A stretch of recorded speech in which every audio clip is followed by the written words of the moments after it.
In the annals of history, few discoveries have captured the imagination, like the tomb of Tutankhamun. The discovery of this young pharaoh's final resting place sent shockwaves around the world. But it wasn't just the historical significance that made headlines, it was the terrifying rumors that followed. In 1922, British archaeologist Howard Carter unearthed what would become one of the most famous tombs in history. Located deep within the Valley of the Kings in Egypt, the tomb of Tutankhamun, the boy king who ruled Egypt from 1330 to 1323 BC, was filled with riches and artifacts that gave insight into one of the ancient world's greatest civilizations. As the world marveled at the treasures, there was one thing nobody expected.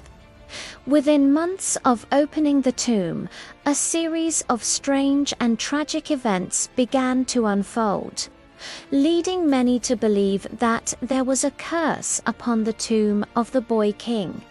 While exploring the burial chamber, they found an inscription warning grave robbers of the pharaoh's wrath. This fueled speculation about a curse that protected the tomb, ensuring that those who dared to disturb the pharaoh's eternal rest would face dire consequences. While curses are usually associated with the supernatural, ancient Egyptian curses had more to do with their strong belief in the afterlife. Egyptians believed that when someone died, they didn't just cease to exist. Instead, they went on to live a new existence in the afterlife. They took their beliefs so seriously that they even prepared for their journey into the afterlife. Just as carefully as they did for life, funerary temples were built, along with elaborate tombs filled with treasures to ensure the deceased had everything they needed for their next adventure. The Egyptians believed that disturbing a tomb was akin to disturbing a living person, which was forbidden in their culture. As a result, curses were often inscribed on tomb walls to warn grave robbers away. These weren't mere words. They were solemn warnings that, if ignored, could bring about terrible consequences. After all, according to the Egyptians, the pharaohs were considered divine, possessing tremendous power, even after death. The legendary curse of the pharaohs, then, was nothing more than a reflection of these cultural norms. It was a way to protect the dead and maintain the sanctity of their final resting place. But when Lord Carnarvon died, people started to believe in the curse. Lord Carnarvon, a wealthy British aristocrat, was the financial backbone of the excavation project. His contributions allowed Carter and his team to continue their work. When he died unexpectedly, it sent shockwaves not only through the archaeological community, but also among those who had been following the discovery of the tomb closely. On April 5, 1923, while visiting Egypt, Carnarvon fell ill. He initially complained of a slight fever, weakness, and pain in his left shoulder. Thinking it was a minor issue, he decided to stay at his villa in Luxor for a few days, hoping to recover. A doctor advised him to rest and gave him anti-malarial medicine, believing his symptoms might be due to malaria. However, things took a turn when the pain spread to his right shoulder. Concerned, Lord Carnarvon returned to London for further medical treatment. Despite being bedridden, he remained interested in the progress of the excavations in Egypt. He followed the news and received regular updates from Carter. tragedy struck. On April, just 5 months after Tutankhamun's tomb was opened, Lord Carnarvon died at his home in London. His doctors attributed his passing to the effects of an insect bite, which developed into a blood clot and caused a fatal heart attack. The timing shocked the public, who couldn't help but draw connections between his death and the exploration of the tomb. The bizarre circumstances surrounding Lord Carnarvon's death led many to believe that the curse of the pharaohs was real. The newspapers picked up on this, publishing stories that sensationalized the connection between the tomb and the death. Headlines screamed of a deadly curse, fueling public fear and fascination in equal measure. These articles fueled public fears, painting a vivid picture of the Valley of the Kings as a haunted place, a resting ground for vengeful pharaohs. Stories circulated of eerie occurrences within the tomb, adding credence to the curse narrative. Some said they witnessed shadows moving in the dimly lit chambers, while others spoke of strange hisses echoing in the corridors. Even more claimed they were tormented by nightmares, visions that foretold their demise. Before long, the story captivated the world. People wondered if there was a price too high to pay for uncovering history. The public's morbid curiosity grew, turning the tomb of Tutankhamun into a symbol of both human curiosity and the limits of our understanding. It seemed as though the ancient Egyptian curses had come to life. However, the truth was much more mundane. Lord Carnarvon's death certificate, signed by his personal physician, listed his cause of death as the effects of a mosquito bite.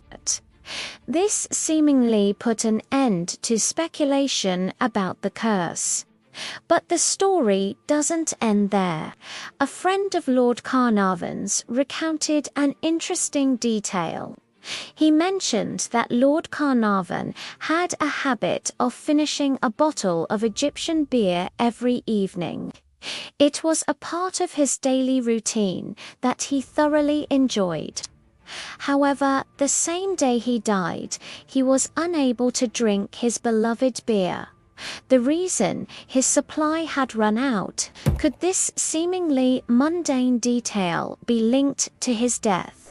After all, the beer was from Egypt, the land of the pharaohs. Perhaps it held some mystical properties that aided the curse, or maybe it was just an unfortunate coincidence. And then there were the strange cases of others connected to the tomb. There were whispers of other deaths and illnesses among those involved in the discovery and excavation of the tomb, each adding fuel to the fire. People talked of an eerie blue shadow that lurked near the entrance to the tomb, always visible but never quite clear.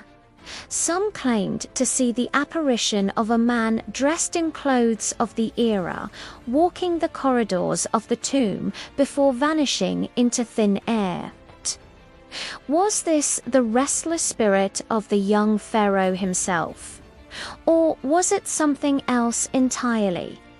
Others spoke of a strange black beetle that seemed to follow them, a constant reminder of the curse.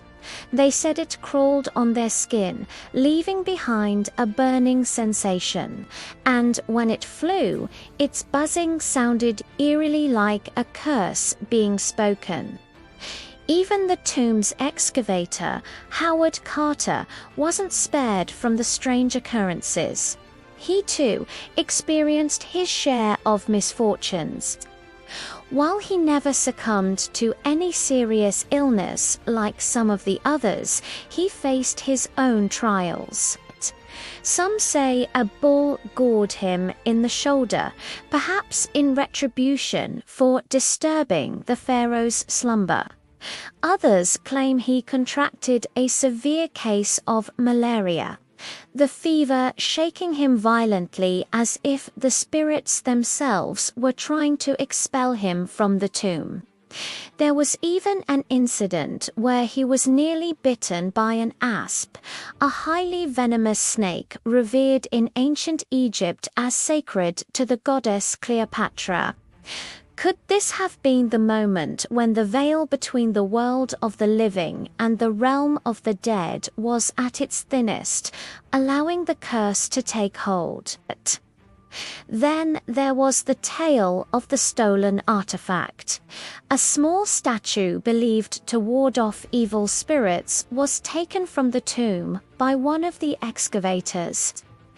It was a seemingly insignificant item, yet it was believed to hold immense power against the curse. But soon after it was removed, strange things began to happen. People close to the statue experienced unexplained illnesses and accidents, leading many to believe that the curse was now unleashed, no longer contained within the walls of the tomb. Years later, the statue was returned to the tomb in hopes of appeasing the restless spirit.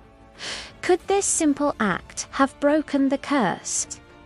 The answer remains lost in the corridors of the tomb.